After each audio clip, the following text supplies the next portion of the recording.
Tadi kan cara ngitung PPh pasal 21 terlepas apakah si agen asuransi ini menggunakan NPPN ataupun pembukuan.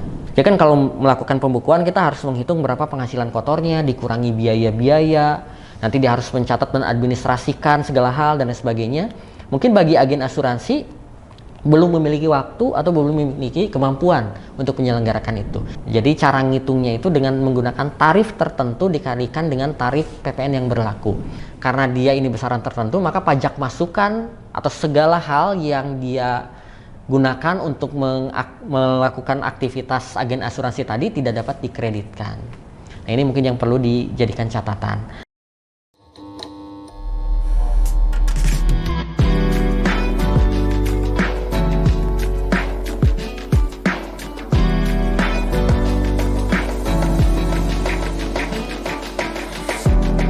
Welcome to Texam Talks by Texamco with your host, Rovalin John.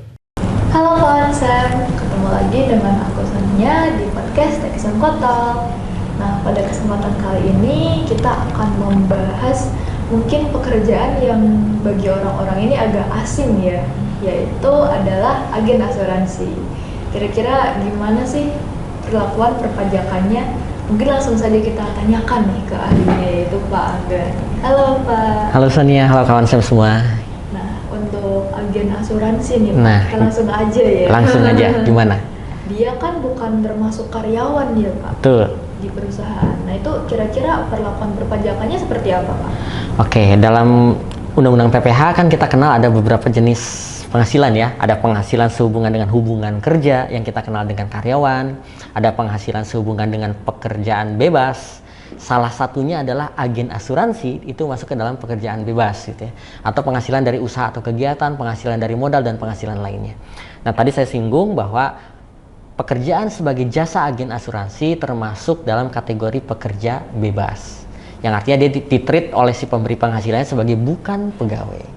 Oke, nah agen asuransi kan bukan pegawai ya Pak. Nah, dia itu sumber penghasilannya dari komisi. Betul, dari komisi. Kira-kira untuk perpajakannya nih Pak, apakah dipotong langsung dari keseluruhan komisi itu atau ada keringanan-keringanan tertentu Pak yang bisa didapatkan oleh agen asuransi? Oke, ketika kita bicara masalah jasa agen asuransi yang kita treat sebagai pekerja bebas, maka dalam konteks pajak penghasilan kita punya tarif khusus tuh, bukan tarif khusus ya, tarifnya tetap sama, tapi perlakuannya untuk bukan pegawai yaitu tarif pasal 17 dikalikan 50%-nya dari penghasilan komisinya dia.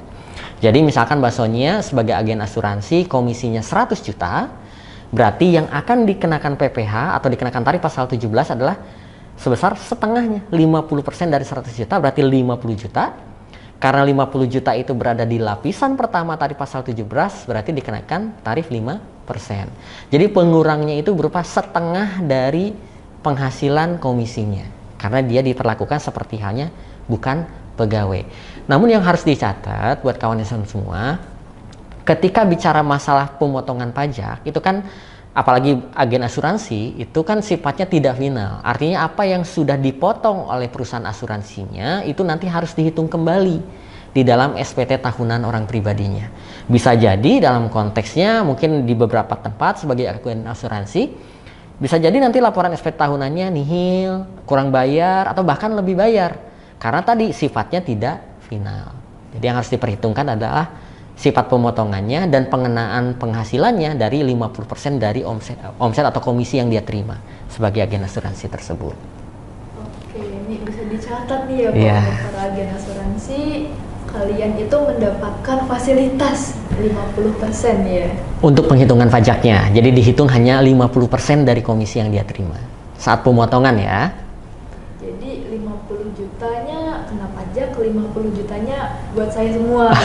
Nanti dihitung ulang, makanya tadi saya bilang di SPT tahunan yang dipotongnya cuma setengahnya nih, tapi pada saat lapor SPT kan kita nanti akan mengkalkulasikan segala hal, sehingga nanti bisa jadi yang sudah dipotong itu tidak selalu nihil, bisa jadi kurang bayar atau kebanyakan bayar gitu, atau istilahnya lebih bayar gitu Mbak Sonia. Oke, kemudian Pak, untuk fasilitas 50% ini apakah termasuk ke dalam NPPN Pak atau beda lagi? Ini dua hal yang berbeda nih. Tadi kan cara ngitung PPh pasal 21 terlepas apakah si agen asuransi ini menggunakan NPPN ataupun pembukuan. Pokoknya ketika si perusahaan asuransi ini memberikan penghasilan, dia akan dipotong tarif pasal 17 dikalikan 50% dari komisi yang dia terima. Nah, tadi Mbak Sonia menyinggung masalah NPPN, norma penghitungan penghasilan itu. Jadi si norma ini secara konsep dasar adalah cara ngitung penghasilan neto bagi mereka-mereka yang belum memiliki knowledge untuk melakukan pembukuan. Jadi kan kalau melakukan pembukuan kita harus menghitung berapa penghasilan kotornya, dikurangi biaya-biaya, nanti dia harus mencatat dan administrasikan segala hal dan lain sebagainya. Mungkin bagi agen asuransi belum memiliki waktu atau belum memiliki kemampuan untuk menyelenggarakan itu. Sepanjang penghasilan atau komisinya belum melewati 4,8 miliar setahun, maka ada yang namanya norma tadi. Untuk memudahkan bagi agen asuransi dalam menghitung berapa sih penghasilan bersih saya yang akan dikenakan pajak. Nah, norma adalah salah satu metode untuk menghitung penghasilan bersih tadi.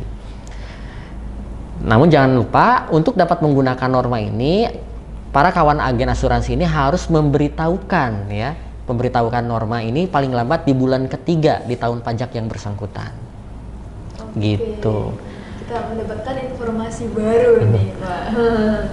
Kemudian pertanyaan selanjutnya kali ya, dari PPh kita next ke PPN. Oke. Nah, kira-kira agen asuransi ini apakah juga dipotong oleh PPN, Pak?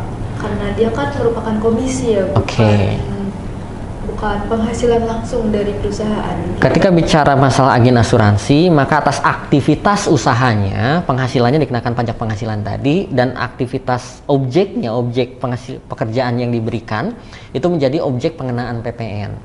Maka atas setiap komisi yang diberikan oleh agen asuransi, karena dia merupakan objek pengenaan pajak pertambahan nilai, pasti akan dipungut oleh pemberi penghasilannya. Dalam hal ini tarifnya mungkin agak berbeda dengan tarif yang umum, biasa kan 12% ya. Sementara untuk agen asuransi itu menggunakan besaran tertentu. Jadi cara ngitungnya itu dengan menggunakan tarif tertentu dikalikan dengan tarif PPN yang berlaku. Nah, saat ini besaran tertentunya adalah 1,1%. Jadi kalau misalkan tadi punya komisi 100 juta atas agen asuransi ini, maka dikenakan 1,1% dari komisinya. Nah, karena dia besaran tertentu, maka setiap pajak masukan, kan kalau ngomongin PPN ada pajak keluaran, pajak masukan ya. Karena dia ini besaran tertentu, maka pajak masukan atau segala hal yang dia gunakan untuk melakukan aktivitas agen asuransi tadi tidak dapat dikreditkan. Nah, ini mungkin yang perlu dijadikan catatan. Nanti bukti pemungutan PPN-nya itu tidak menggunakan faktur pajak standar, tapi dia menggunakan dokumen tertentu yang dipersamakan. Dan agen asuransi ini harus berstatus sebagai pengusaha kena pajak, terlepas omsetnya di atas 4,8 miliar atau di bawah itu. Jadi untuk agen asuransi memang diwajibkan berstatus pengusaha kena pajak, walaupun dalam tanda kutip status pengusaha kena pajaknya itu banci ya. Banci dalam arti tidak harus mendaftarkan diri ke kantor pajak untuk dikukuhkan sehingga mendapatkan surat pengukuhan PKP, tapi dianggap secara jabatan sebagai pengusaha kena pajak. Nah, tadi bicara masalah pemungutan PPN kan harus ada buktinya. Saya ulangi, buktinya itu bukan faktur pajak biasa, tapi menggunakan dokumen tertentu yang dipersamakan, yaitu menggunakan statement of account atau bukti pembayaran komisi lah. Komisi itulah yang menjadi bukti pemungutan PPN-nya. Nah, itu sedikit gambaran untuk PPN-nya. 1,1% dikalikan komisi yang dia terima, bukti pemungutannya adalah statement of account-nya. Gitu. Mungkin agak kompleks teknis ya bahasanya ya. Asuransi ini. Jadi, semoga agen asuransi ya yang menonton video ini bisa lebih aware dan mungkin bisa menyiapkan jadi PKP nih kalau belum jadi PKP. Tadi saya singgung dia tidak perlu menyiapkan jadi PKP sebenarnya karena dia sudah dianggap dikukuhkan secara jabatan sebagai pengusaha kena pajak gitu. Jadi nggak perlu langsung. Untuk agen asuransi harus langsung jadi PKP. Berapapun omset yang dia terima atau komisi yang dia terima, mau di bawah 4,8 miliar atau di atas. Kan idealnya kalau ngomongin usaha lain, di atas 4,8 miliar wajib gitu ya dikukuhkan. Kalau di bawah itu belum wajib. Tapi untuk agen asuransi, dia wajib berapapun komisi yang dia terima. Tapi secara jabatan. Artinya si agen asuransi itu nggak perlu repot-repot datang ke kantor pajak. Nggak, tapi dia dikukuhkan secara jabatan, otomatis dia dianggap sebagai pengusaha kena pajak. Bedanya, kalau memang si agen asuransi ini pure hanya dari agen asuransi saja, dia tidak perlu menyampaikan SPT masa PPN. Kan kalau dia PKP kan wajib ya menyampaikan SPT masa PPN. Tapi untuk agen asuransi ini spesifik, kalau murni hanya dari agen asuransi saja, tidak perlu menyampaikan SPT masa PPN. Jadi tidak repot secara administrasi gitu. Waduh, ini adalah fasilitas khusus ya buat Kemudahan gitu ya. Kecuali kalau agennya nyambi juga, dia jualan sesuatu, jualan jasa kena pajak ataupun jualan barang kena pajak, nah berarti dia wajib melakukan seperti halnya pengusaha kena pajak yang sesungguhnya. Lapor SPT masa PPN, mengungut PPN dan lain sebagainya gitu. Oke, nah kita next nih Oke. ke pertanyaan selanjutnya yang juga merupakan pertanyaan terakhir. Oh, udah terakhir aja ya, gimana? Udah kerasa ya, Pak. Jadi agen asuransi itu kan komisinya bisa jadi naik mulu ya Pak. Iya. Bisa juga drastis, bisa juga turunnya juga drastis gitu. Itu kira-kira perencanaan pajak apa Pak yang bisa dilakukan oleh agen asuransi ini? Iya, ketika bicara agen asuransi sebagai orang pribadi, maka ada 2 poin sebetulnya.